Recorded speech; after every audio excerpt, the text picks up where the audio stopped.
যে নিয়মগুলি আমরা কাজ করার সময় পরিলক্ষিত করব আর কি। সো যে কোনো ডিজাইন করেন, আপনাকে দুই একটা কথা একটু এক্সেপশনালি বলে দিই অন ওয়ার্ডের বাইরে। ফন্ট পেয়ারিংটা মাস্ট। ফন্ট পেয়ারিংটা আপনার মাস্ট হতে হবে। ফন্ট পেয়ারিংটা আপনার মাস্ট হতে হবে একটা বড় সাইজের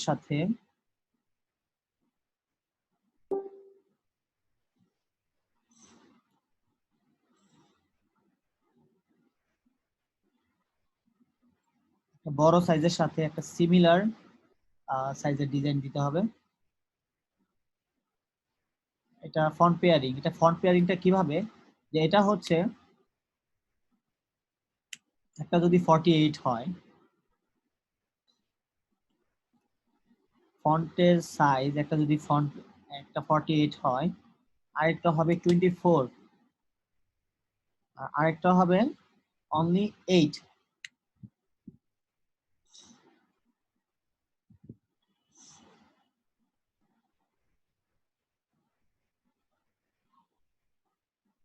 এই ফন্ট পেয়ারিংটা আপনাদের মাস্ট মনে রাখতে হবে।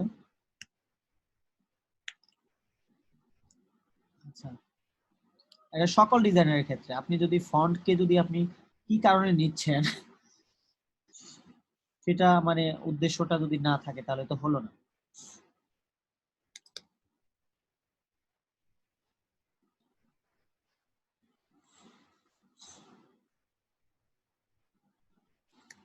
দেখেন আমি কি করি।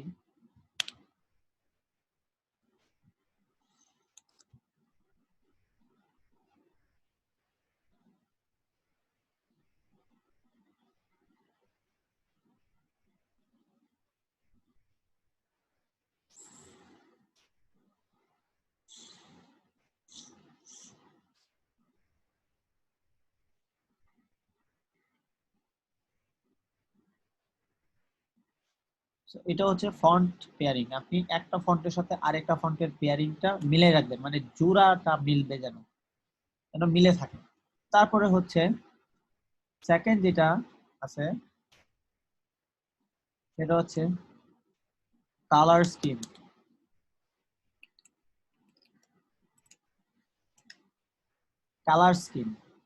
কালার স্কিম অলওয়েজ চুজ করবেন একদম বেসিক্স কালার থেকে। কালার স্কিম আপনার সব সময় হবে যে কোনো একটা বেসিক পিকেবল কালারগুলির মধ্যে যদি আপনি চিন্তা করেন তাহলে এইখানেই সবকিছু আছে এই কালারের মধ্যে। যেমন ধরেন আমরা প্রাথমিকভাবে আমাদের ব্লু আছে, গ্রিন আছে, ইয়েলো আছে, রেড আছে। এইগুলির মধ্যে একটা রেড, একটা ইয়েলো, একটা ব্লু, একটা কি আচ্ছা, যদি ধরি আমরা আরেকটা ব্ল্যাক। আমরা এখান থেকে পেয়ারিংটা কিভাবে করব?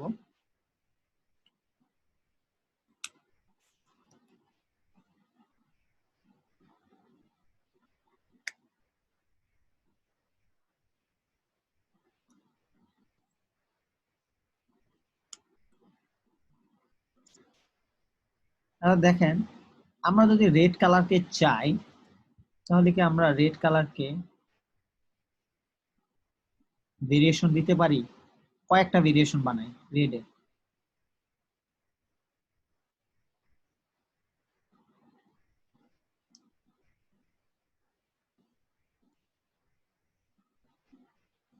রেডের ভেরিয়েশনের মধ্যে একটা হচ্ছে হালকা রেড,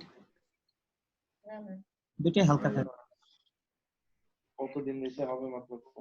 তারপর আরে ভাই ইফতার করে দেন তো, আপনার জন্য পাওয়া করতেছি।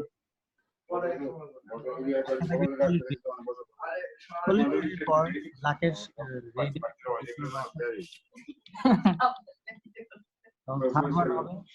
আরেকটা ভার্সন। আমি আর কত খাবো যে আমার লেগে আলাদা করে কমপ্লিট হচ্ছে। দাদা জিনিসের বাকি কিছু কমপ্লিট করতে আম্মা আপনি আমার লেগে কতগুলো রেডি করতেছেন? আমি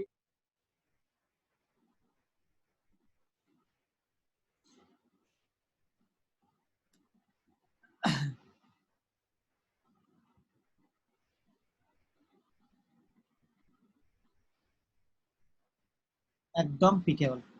তো এখন আপনি যদি ডিজাইন করতে চান তো আপনি লাল নিয়ে করবেন, তো আপনার কালার স্কিমটা কোথায়? আপনার কালার স্কিমটা হলো এই 5টা 6টা কালার, ঠিক আছে? এবং সেকেন্ড স্টেপ যদি ধরে নিই, করলে নিই। ইয়াসিন ভাই, জি, ভাই কালার গাইডের দিয়ে কি নেওয়া যাবে না কালার গুলো? এই তো আমরা নিচ্ছি না, আমরা কালার গাইড থেকে এখান থেকে নিলাম না, লাল নিলাম, কিন্তু লালকে আমরা সরাসরি ব্যবহার করতে পারবো না। আমরা লালের সাথে লালের কয়েকটা ভেরিয়েশন ও সরি, ভাই ভেরিয়েশন তো ভাই কালার গাইডে দেওয়া আছে না, কালারের পাশেরটা? চুপ থাকবেন, আপনি নিজের হাতে বানায় নিতে হবে। হয় এখান থেকে নিবেন, নয়তো বা অ্যাডোবি কালারের স্কিম থেকে নিয়ে নিবেন। কি বলছি বুঝছেন?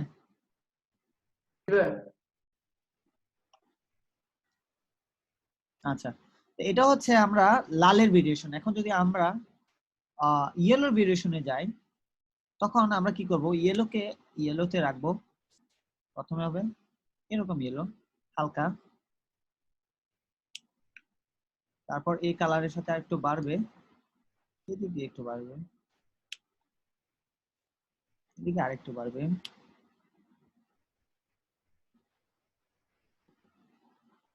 থাকবে, এবং বাকিগুলি ঠিক আছে।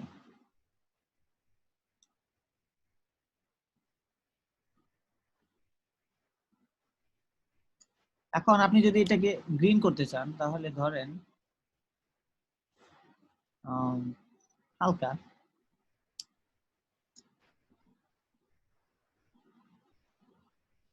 একটু সলিড,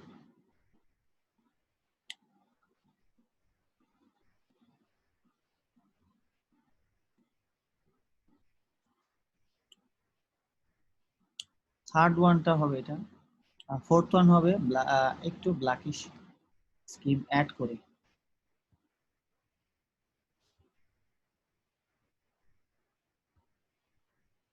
তারপর এটা যদি ব্লু এর হয়, ব্লু এর পুরোটা দিব না প্রথমটায়, সেকেন্ডটাতে দিয়ে দিব ব্লু ফুল, থার্ডটাতে দিয়ে দিব ব্লুর সাথে এরকম, ফোরটাতে দিয়ে দিব ব্লুর সাথে,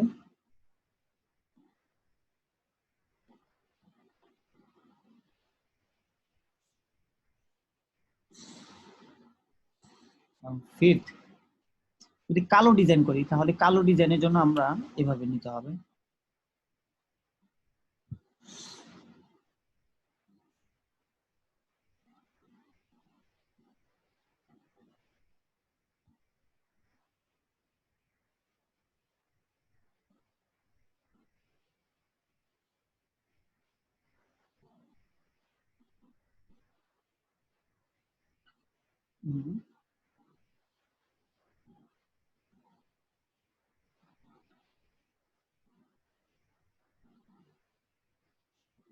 এখন দেখেন, আপনারা এখন যে কালার খুঁজে পান না, কালারটাকে কিভাবে যে কোনো একটা সলিড কালার থেকে আপনারা কিভাবে এরকম একটা ডিজাইন বানাবেন জানেন?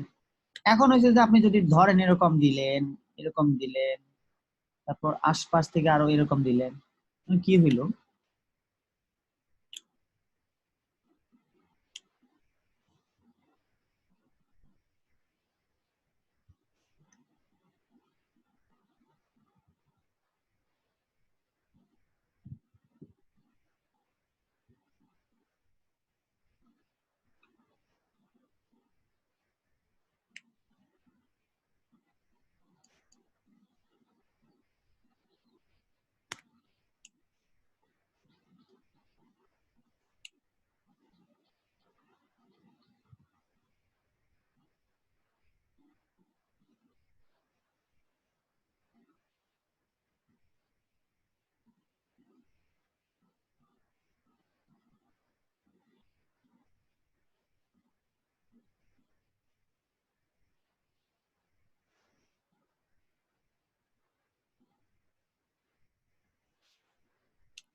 এরকম ভেরিয়েশনে অ্যাকচুয়ালি গ্রাফিক রিভার আপনার এই ধরনের ফরম্যাটেবল কালার চাই এবং ডিজাইন চাই। আপনারা যদি এটা বানাইতে পারেন, যে বুঝতে পারেন যে একটা ডিজাইনে আমি কি কি ব্যবহার করলাম, একটা ডিজাইনে আমি কয়েকটা কালার ভেরিয়েশন ব্যবহার করলাম, এবং কালারের সাথে অরিজিনাল কালারের সাথে ডিপ কালারের একটা ভেরিয়েশন দিলাম। আমি যে কোনো একটা ফরম্যাটেবল কালার নিব, একটা হচ্ছে সুইটেবল কালার, যেটা হচ্ছে আমার রেইনবো কালার থেকে যে কোনো একটা কালার, আর এটার সাথে আবার আমরা ডার্ক অথবা গ্রে কালার এড করে দিব।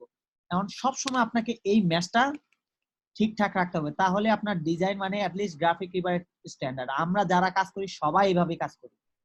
এটা হচ্ছে কালার স্কিম, আপনাকে ফলো রাখতে হবে, যে কোনো একটা স্কিম নিবেন। তারপরে আছে colour pairing. Colour pairing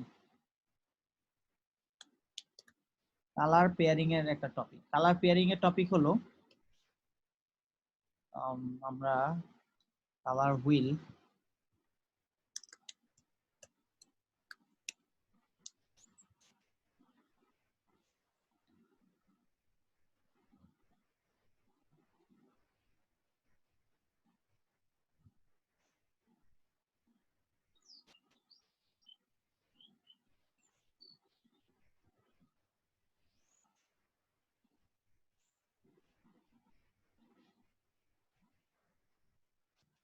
so যে কোনো একটা কালার হুইল মানে আমরা যে কোনো কালার নিতে পারবো এখান থেকে, এবং কালারটা হতে হবে আমাদের উপরে যে কালার স্কিম আছে ওই কালার স্কিমকে ফলো করে, মানে এক্সট্রা কোনো কালার না যে একসাথে 4 ধরনের কালার নিয়ে নিব, সেটা কিন্তু হবে না। যে কোনো একটা কালার ট্রেন্ড ফলো করবেন এবং সেটাকে এভাবে ভেরিয়েশন বানাবেন। বানানোর পর কালারের সাথে পেয়ারিং দিবেন। কালার হচ্ছে যে কোনো কালারটা আপনি পিক করলেন, তার সাথে প্লাস চিহ্ন মাস্ট লাগবে। প্লাস চিহ্ন দেওয়ার পর সেখানে কি লাগবে, আপনার গ্রে পেয়ারিং লাগবে, কালারের গ্রে কালার।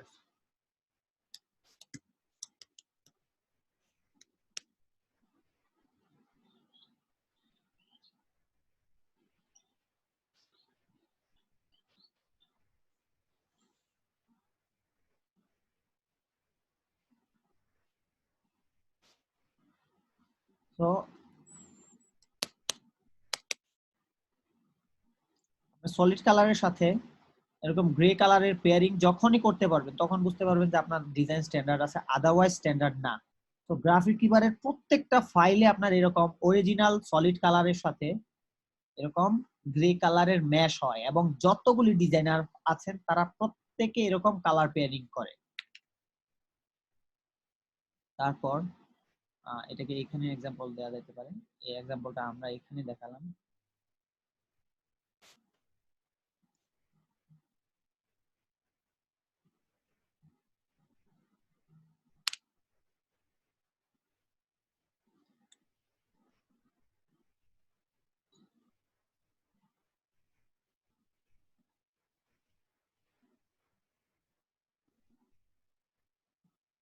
বা এর সাথে যদি আরেকটা সুটেবল কালার দেওয়া যায়,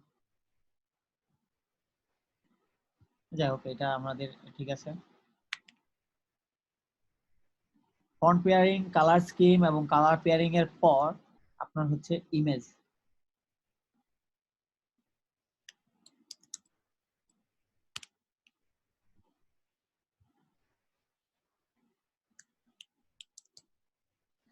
ফটোর ভেরিয়েশন হবে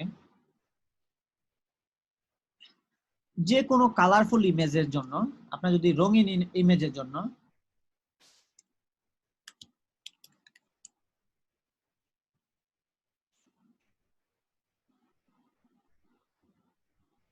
আচ্ছা, যে কোনো রঙিন ইমেজের জন্য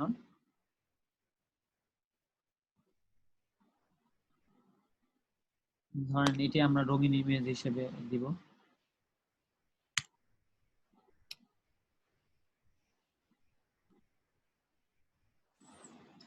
যে কোনো রঙিন ইমেজের সাথে আপনাকে কি দিতে হবে, কারো আইডিয়া আছে?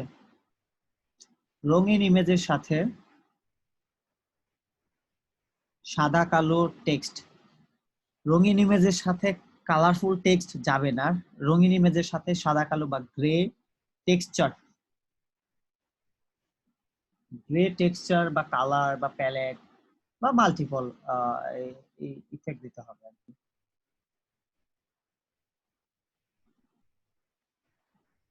আচ্ছা ঠিক আছে। আপনারা যখন রঙিন ইমেজ ব্যবহার করবেন তাতে কালার কালো কালির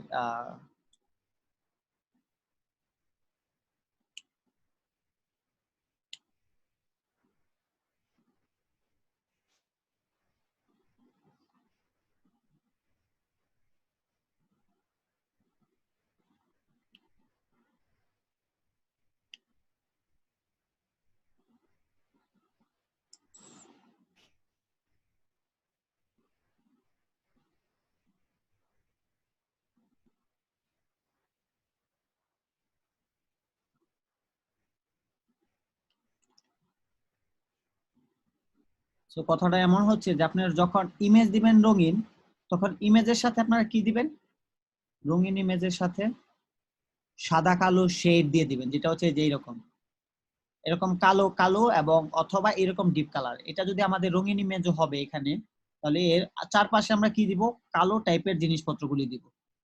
তো এটা হচ্ছে এরকম। এখন আমাদের ইমেজেসটাই যদি কি হয়, মানে আহ, আহ, সাদা কালো হয়ে যায়, তখন এর সাথে কি দিব আমরা, এটাকে আমরা এডিট করে গ্রে স্কেলে দিলাম। আমাদের ইমেজটাই যদি এরকম সাদা কালো হয়, তখন আমরা কি দিব, আমরা দিব কালারফুল ভেরিয়েশন।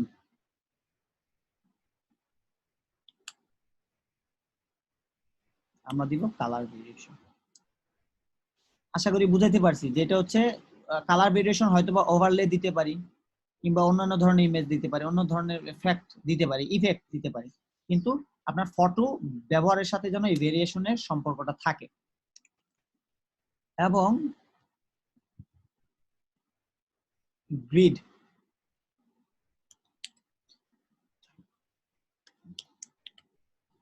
গ্রিডের লেআউটটা হচ্ছে গুরুত্বপূর্ণ একটা অংশ। আপনি যে কোনো একটা অবজেক্টকে, ধরেন এটা আমাদের একটা অবজেক্ট,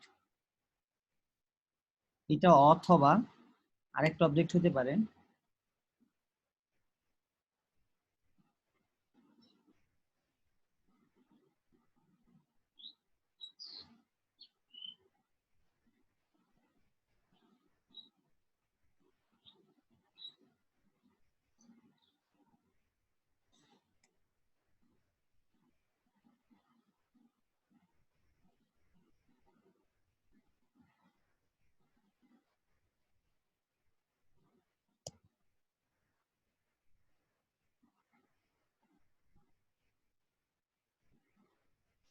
তো এখানে যদি আমরা ভেরিয়েশনটা ক্রিয়েট করি, যেটা হচ্ছে এটা একটা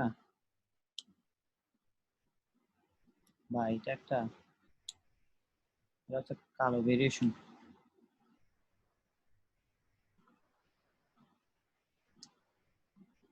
তো এটা যদি আমরা ধরি, এটা একটা প্যাটার্ন এবং এই প্যাটার্নটা আমাদের আরেকটা আর্ট ওয়ার্ক। তো আমরা এই আর্ট ওয়ার্কটাকে কিভাবে কল্পনা করলে আমাদের লেআউট গুলি এবং পজিশনিং গুলি সবসময় সুন্দর হবে। তা আপনাকে যে কোনো একটা এলিমেন্টের পাশাপাশি,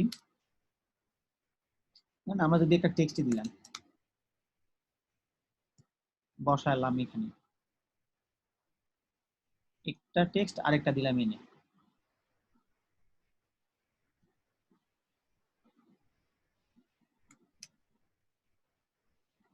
আরেকটা হচ্ছে লরেম স্পাম অনেক ছোট করে, সেটা দিলাম এখানে। এখন আমরা কিভাবে গ্রিড পজিশন গুলি চিন্তা করব, গ্রিড পজিশন গুলি অলওয়েজ চিন্তা করবেন যেন আপনার ডিজাইনটার চারপাশে, এই ডিজাইনটা এটার চারপাশে যেন একটা স্পেস থাকে, সব সময় একটা ফ্রিডম থাকে। এই ফ্রিডমটা দেয়াটাই হলো আপনার ডিজাইন কতটুকু ক্রিয়েটিভ হলো সেটার ব্যাখ্যা। এবং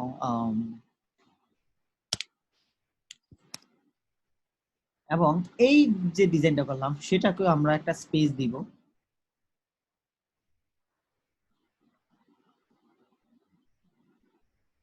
আলাদা করে একটা স্পেস ছেড়ে দেওয়াটাই হলো ডিজাইনের একটা ব্যাখ্যা। এখন এর নিচে যদি আরো কিছু টেক্সট থাকে,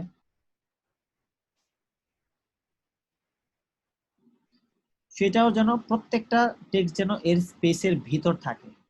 যদি আমরা আম, এটা না দিই,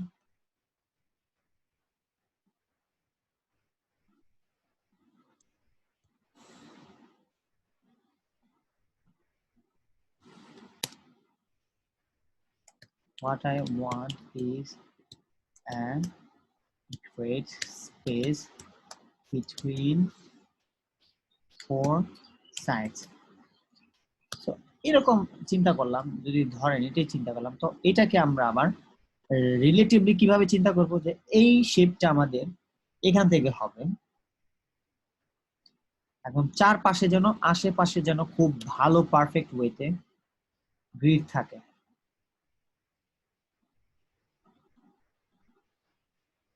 দেখা যাইতেছে যে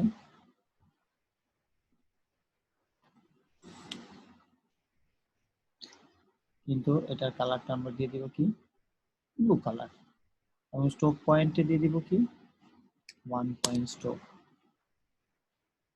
স্ট্রোকটাকে আমরা 0.2 স্ট্রোক দিতে পারি।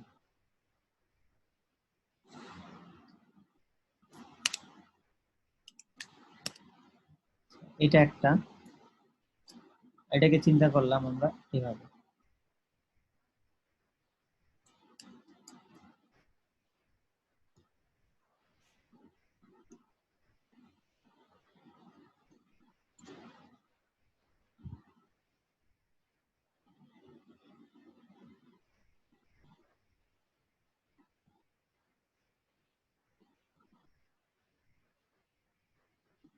ঠিক সেম ওয়েতে যেন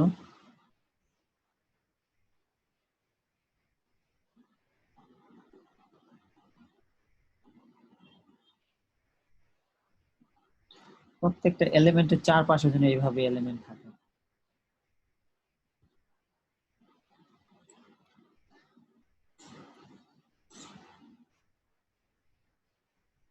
সেম রিজন আমরা এখানেও প্রভাব খাটাতে পারি এটাতেও। এলিমেন্টটা যদি আমরা একটা অ্যালাইনমেন্টে ধরি, তাহলে আমাদের নেক্সট এলিমেন্টটা এই সেম অ্যালাইনমেন্টে হবে।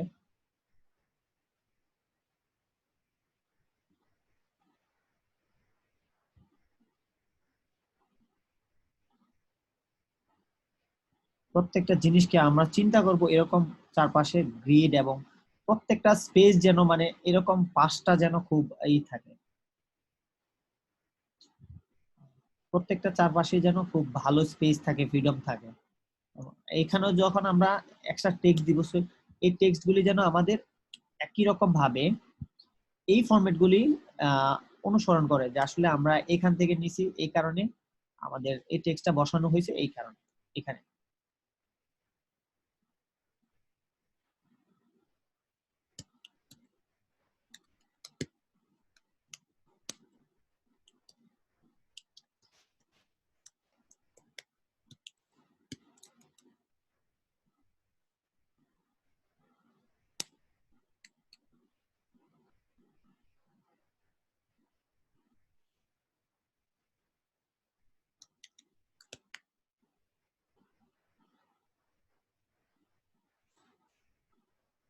সো এখানে যখন আমরা টেক্সটটা দিলাম, আমাদের চারপাশে চিন্তা করতে হবে এভাবে, যে আমরা উপরে যদি কিছু দিই তাহলে যেন সেটা গ্রিড ওয়াইজ হয়, গ্রিডের বাইরে যেন না যায়।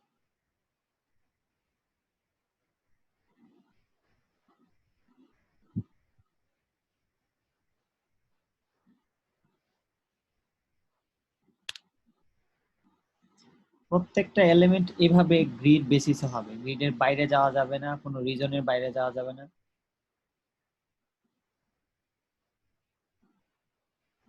আমরা যখন আবার এখানেও কোনো টেক্সট দিব, কোনো কোম্পানির নাম দিব, তখন এই তো আমরা এই প্যাটার্নটাকে ধরবো, যে আমরা এইভাবে অ্যালাইনমেন্ট এইভাবে দিছিলাম। এবং আবার যখন নিচে এই পাশে কিছু দিব, তখন আবার আমরা চিন্তা করবো যে আমাদের চারপাশে যেন এই লেখাগুলি এদিক থেকে শুরু হবে। যদি আমরা দেই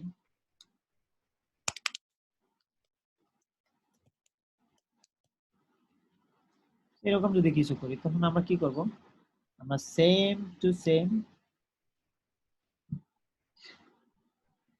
এই ট্রেন্ডটা ফলো করবো আমরা।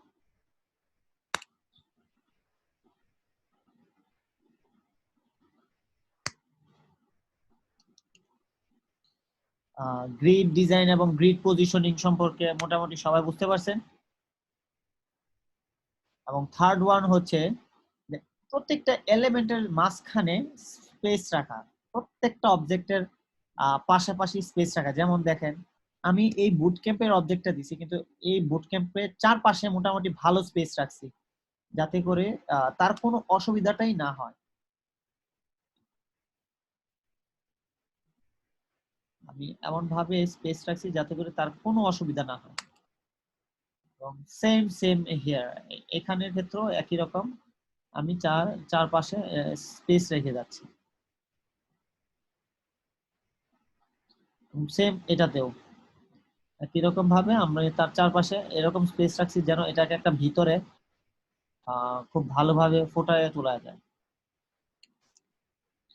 এবং আরেকটা অবজেক্ট আমি দেখাই।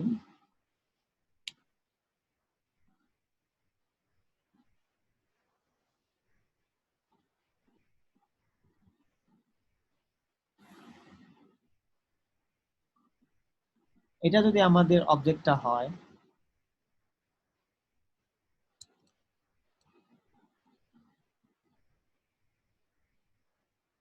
এটা যদি আমাদের অবজেক্ট হয়, আর একটু ছোট করি যদি এত বড় ভালো নয়, এটা যদি আমাদের অবজেক্ট হয় তাহলে আমাদের চারপাশে কতটুকু জায়গা রাখতে হবে, চারপাশে এইটাকে ধরতে হবে এবং মনে রাখতে হবে যে এটা আমরা আমাদের একটা শেপ, এটা এইভাবে গেছে এবং চারপাশে খুব ভালো পারফেক্ট জায়গা আছে বিদায় তাকে আমরা ছাড়ছি।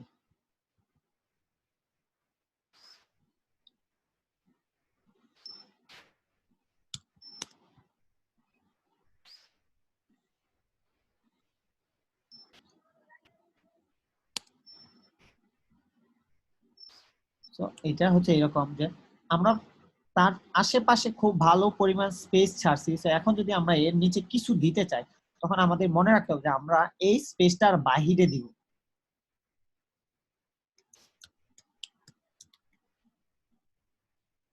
আমরা যদি এই টেক্সটটা দিতাম, এখন এটা হচ্ছে গুড পজিশনিং লেআউট। আরেকজনে কি করতো, টেক্সটটা দিছে, সে কল্পনায় এতটুকু স্পেস ছাড়তোই না, কখনোই না। এটা কিন্তু আমাদের একটা কল্পনা, নিছকই একটা কল্পনা।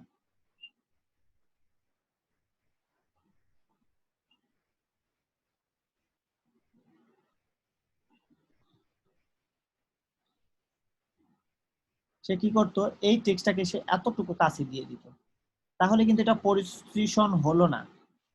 মানে আমি আমি বুঝাতে চাইছি যে প্রত্যেকটা লেআউটকে এমন ভাবে আপনারা ফিনিশিং রাখবেন, প্রত্যেকটা লেআউটের যেন একটা স্পেস থাকে, নির্দিষ্ট পরিমাণে একটা জায়গা থাকে। দেখেন তো কোনটা ভাল লাগে, এই ফিনিশিংটা ভাল লাগে না অন্যটা ভাল লাগে, যে ফিনিশিংটা রেজাল্ট আসবে এরকম, আর এই ফিনিশিং এর রেজাল্ট আসবে যে এটার একটা অবজেক্ট, এটাকে আমরা দিলাম, কিন্তু ওই পজিশনের যে নিচে সেকেন্ড যে অবজেক্টটা, সেটা কোথা থেকে আসলো, কিভাবে আসলো, সেটা আমরা কিছুই জানি না। মানে একটার ভিতর আর একটা হয়ে গেছে, কিন্তু রিলেটিভলি স্পেস পাচ্ছে না।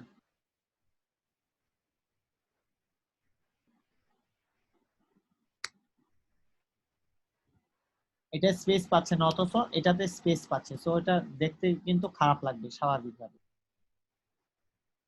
এটা ফাইনালি এটার আউটপুটটা বাজে, আর এটার আউটপুটটা খুব পারফেক্টলি বসানো হয়েছে, কারণ এটাতে দুইটা এলিমেন্টকে প্রধান সমান গুরুত্ব দেওয়া হয়েছে এবং বোঝানো হয়েছে যে তোমরা দুজনেই ইম্পর্টেন্ট আমাদের জন্য, টেক্সটও তুমি ইম্পর্টেন্ট এবং ইও ইম্পর্টেন্ট। এবং এই টেক্সটটাও মোটামুটি আরেকটু ছোট হবে, কারণ টেক্সটও 4-5 দিয়ে যে জায়গা ছাড়বে এই ঘরটার জন্য। আমি যদি ঘরটাকে টেক্সটের জন্য ধরি, তাহলে টেক্সটও 4-5 থেকে একটু জায়গা ছাড়বে। সো সমান হারে, একই রকম হারে জায়গা ছাড়াটাই হচ্ছে একটা গুড লেআউটিং এর অংশ। আশা করি বুঝাইতে পারছি। তো আপনাদের এরকম গ্রিড এবং এই জিনিসগুলি যদি আপনারা একটু ফলো করেন, তাহলে আপনার ডিজাইন মানে অন্যান্য বিষয়গুলি হয়তো বা থাকতে পারে, কিন্তু অ্যাটলিস্ট একটা কমন সিমটমস আইসা পড়বে যে আপনার কালার কম্বিনেশন, কালার স্কিমটা ঠিক আছে, কালার পেয়ারিংটা ঠিক আছে, তারপর ফটো ভেরিয়েশন যদি ঠিক থাকে এবং গ্রিড লেআউট যদি ঠিক থাকে, আপনার ডিজাইন পারফেক্ট। এবং আমার ডিজাইন, গতকালকে আমাকে একটা আপু বলতেছিল যে ভাই আপনি যেটাই হাত দেন ওটাই পারফেক্ট হয়ে যায়। তো যেটাই হাত দিয়ে ওটা পারফেক্ট হওয়ার একমাত্র কারণ হচ্ছে যে আসলে আমি মাথার মধ্যে নিজের ব্রেনে এই বিষয়গুলিকে কভার করে নিয়ে নিছি। তো এই কারণে আমি যে কোনো ডিজাইন দেখি আমার কাছে কোনটা ভালো কোনটা খারাপ ওটা সম্পর্কে জাজমেন্ট চলে আসে। ঠিক যেমনটা হয়েছে এই যে এই ক্ষেত্রে আপনি যদি আমার একটা ডিজাইনের কেস স্টাডি ঘাটেন তাহলে দেখবেন এই যে আমি মোটামুটি এই যে টেক্সটটা গেছে টেক্সটটা এমন ভাবে কাটছি যে আশেপাশে একটু ভালো পরিমাণ বেশ পরিমাণ জায়গা থাকে, এদিক দিয়ে আছে এদিক দিয়ে আছে।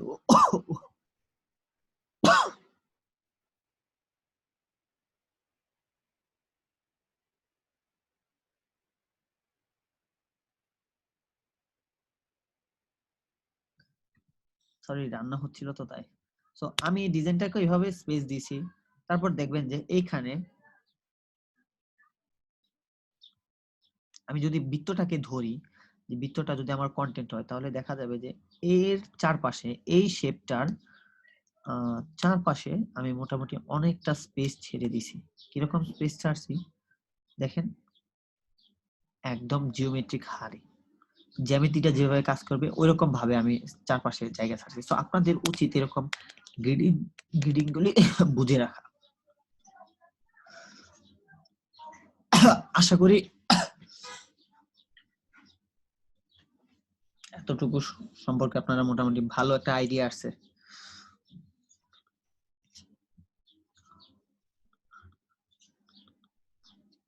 যে আপনারা বুঝতে পারছেন। আমার মনে হয় না স্টেশনারি ক্লাসটা আজকে নিতে পারবো। রাতের ক্লাসের জন্য অপেক্ষা করেন আপনারা সকালে নাকি আমি হয়তো লাইভে আসবো একটু সবার সাথে ফিডব্যাক দেওয়ার জন্য। তাহলে আজকে না হয় স্টেশনারি ক্লাসটা না নিলাম, অন্য আরেকদিন নেই, বিজনেস ক্লাসটা আপনারা করে রাখেন। এখন এই বিষয়টা খুবই একটা গুরুত্বপূর্ণ একটা বিষয়, যেটা হচ্ছে কালার স্কিমটা বুঝানো। জিনিসটা কিন্তু খুবই গুরুত্বপূর্ণ। আপনারা যদি ডিজাইনের বলেন যে আসলে ভাই আমার ডিজাইন খারাপ হইলো কেন ভালো হইলো কেন, যেমন যদি তৌকির ভাই থাকেন, আমি তৌকির ভাইয়ের একটা কাজ দেখাই, রিসেন্টলি রিজেক্ট হয়েছে। আমি বলবো না যে এই কারণে রিজেক্ট হয়েছে, হয়তোবা অন্যান্য ভেরিয়েশনের কাজ থাকতে পারে, এটা কমন, এই কারণে রিজেক্ট আসতে পারে। কিন্তু কথাটা হচ্ছে আমার যে নোটিশেবল বিষয়গুলি সেটা আমি একটু দেখাই দিই।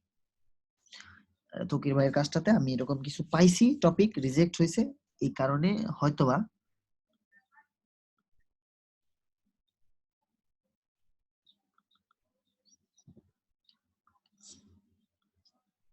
এবং at the same time রিভিউটা অন করি। এই যে দেখেন আমি এখানে এটা ডায়াগনোজ করি। তৌকির ভাই যদি থাকেন তাহলে একটু দেখে নিন। দেখেন আমরা যে লেআউটটা করলাম এই টেক্সটটা চারদিক থেকে খুব কিন্তু স্পেসটা একটা পাই নাই। সো টেক্সটটা আরেকটু ছোট হতো এবং এমন ভাবে হতো যে এরকম মিষ্টি একটা এরিয়া ধরে রাখতো। এটা হচ্ছে একটা ফার্স্ট। সেকেন্ড অবজেক্ট বা সেকেন্ড ভেরিয়েশনের মধ্যে আমার যেটা নোটিশ হয়েছে যে এখানে খুব ভালো ব্যবহার করছে কালারের, ব্যাকগ্রাউন্ডটা সুন্দর হয়েছে, কিন্তু কালারফুলের সাথে গ্রে কালার বা লাইট কালারের এরকম কিছু পাওয়া যায় না। সো এখানে ফটো কালারের যে বিষয়টা সেটা কিন্তু ফুটে ওঠে নাই। আমি এটাকে কপি করে নিয়ে নিই।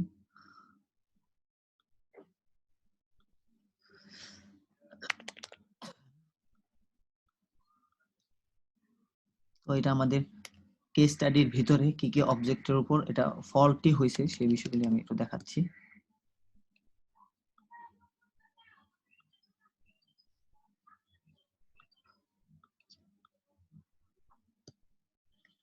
ফন্ট পেয়ারিংটা হয়তোবা এটা ঠিক আছে, কিন্তু উপরের লোগোটা বাদ দিল, লোগোটা ভালো হয় নাই।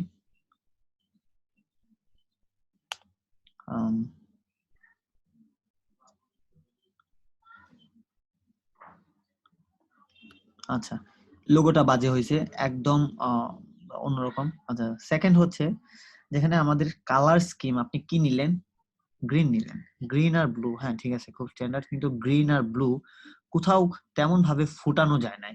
আপনি দেখেন প্রত্যেকটা অবজেক্টের ক্ষেত্রে যদি চিন্তা করেন তাহলে দেখবেন যে আপনি এখানে যে কি কালার বা কি অবজেক্ট দিয়েছেন সেটা হচ্ছে এটা তিনটার জন্য, আপনি একটা কাজ করতে পারতেন যে আমি যদি তিনটাকে একটা অবজেক্ট মনে করি তাহলে আমি কি করতে পারি, প্রথমটাকে আমি গ্রিনের এটা দিব, তারপর সেকেন্ডটা হবে আমাদের গ্রিনের ডিপ, থার্ডটা হবে আমাদের জাস্ট ব্ল্যাক। এই ভেরিয়েশনটা আপনারটার থেকে স্ট্যান্ডার্ড ছিল এবং ওটাই হইতো এক। দ্বিতীয়ত হয়েছে আপনি যে ব্যাকগ্রাউন্ডটা ফুল ডিজাইনটা করলেন সেখানে গ্রিন তো ব্যবহার করছেন বা ব্লু তো মেজর কালার ব্যবহার করছেন, তার সাথে কিন্তু আপনি কালারের সাথে গ্রে কালার কিংবা গ্রে এর সাথে কালার এরকম কম্বিনেশন করেন নাই। আপনি দেখেন স্কেচ মানে আমার স্টুডেন্টই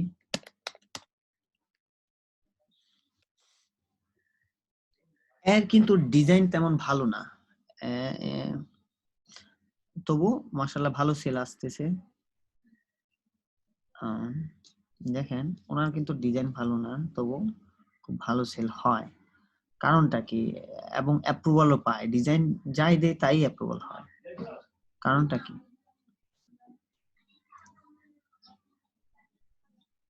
কারণটা অন্যতম একটা কারণ হচ্ছে সে আমার যে ফান্ডামেন্টাল যে বিষয়টা মানে তার মাঝে এই জিনিসটা ধরে গেছে, সেটা হলো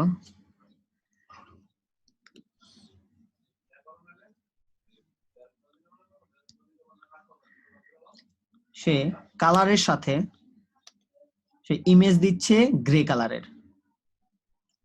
এবং এই কালারের সাথে এইটার অপোজিটে কালারটা দিচ্ছে গ্রে, এবং এই তিনটা এলিমেন্টের বাহিরে যেহেতু তিনটা এলিমেন্ট লাইট, এই লাইটের বাহিরে সে এটা দিচ্ছে ডিপ। তো দেখেন লাইট কালারের সাথে ডিপ কালারের কম্বিনেশন দিচ্ছে সে, এটা ডিপ, এই অবজেক্ট তিনটা অবজেক্টই লাইট এক। সে হচ্ছে এই কালারফুলের সাথে গ্রে কালারফুল মানে light grey colour, sorry light colour আর লাইট গ্রে দুইটাকে কম্বিনেশন মিলাইছে এবং এই কালারের সাথে যেহেতু দুইটা রঙিন তো এর সাথে গ্রে কালারটা মিলাইছে অবজেক্টটা। এবং টেক্সটের ক্ষেত্রে একই রকম, যে ডিপ কালারের উপর টেক্সট গুলি হবে লাইট কালারের, সেটা হচ্ছে হোয়াইট, এবং হোয়াইট কালারের সাথে যে কোনো একটা পার্টিকুলার ব্র্যান্ড কালার সে ইউজ করছে, এখানে র্যান্ডমাইজ কোনো কালার দেয় না। আমরা হলে কি করতাম, এটা দিতাম ব্লু, এটা দিতাম গ্রিন, এটা দিতাম লাল, কিন্তু সে কিন্তু এই কাজগুলি করে নাই। অথচ এই জিনিসটা খুব স্ট্যান্ডার্ড হয়েছে কারণ সে একটা কালার চুজ করছে এবং ম্যাক্সিমাম হলে হয়তোবা সে একই ধরনের কালার ব্যবহার করছে, এটা একটু ডিপ হয়েছে, কিন্তু ম্যাক্সিমাম হলে এরকম ভেরিয়েশন ব্যবহার করতে পারে, কিন্তু অন্য কোনো কালার এক্সট্রা কালার ব্যবহার করে নাই। আশা করছি বুঝতে পারছেন।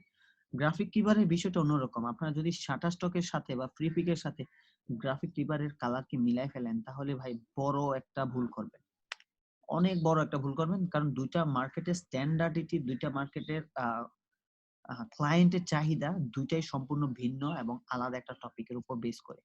আপনি চাইলেই ওই বিষয়টাকে আপনি আনতে পারবেন না এখানে, ঠিক আছে? তো আমি আপনাকে বোঝানোর মানেটা এটা। তো এখন আপনারা যদি এই ফাইলটা আমি অবশ্যই দিয়ে দিব আজকে, এই জিনিসটা যদি দেখেন তাহলে আশা করি আপনাদের একটা ডিজাইন স্কিল ইমপ্রোভাইজ করা যায়, কেন ডিজাইন সেন্স কিভাবে ইমপ্রোভাইজ করা যায় এটা সম্পর্কে একটা আইডিয়া হয়ে যাবে। Sense file. তো আমার প্রত্যেকটা স্টুডেন্ট যেন আমি কারো মাঝে আর আজকের পর থেকে এই বিষয়টা যেন আর লক্ষ্য না করি না, গ্রাফিক কিবার কোনো রিজন দেয় না, গ্রাফিক কিবার জাস্ট বলে দেয় স্ট্যান্ডার্ড হয়নি। সো আপনি যদি এই পাঁচটা টপিক কভার করতে পারেন তাহলে আপনার ডিজাইন পারফেক্ট, আপনি সব দিক থেকে পারফেক্ট। এবং আমি প্রত্যেকটা ডিজাইনে আমি পাঁচটা টপিক ক্যারি করি এবং আপনারা যদি ফলো করেন দেখবেন যে যারা ডিজাইনার আছে তারা প্রত্যেকে এই পাঁচটা টপিক ক্যারি করে থাকে। আশা করছি বুঝতে পারছেন। সো আপনাদের ডিজাইন সেন্সটা ইমপ্রোভাইজ করার জন্য কি কি দরকার তার জন্য এই বিষয়টা আপনারা খেয়াল করবেন। পারবেন তো ভাই? তো আজকের মতো এই টপিকটা এখানে ক্লোজ হচ্ছে।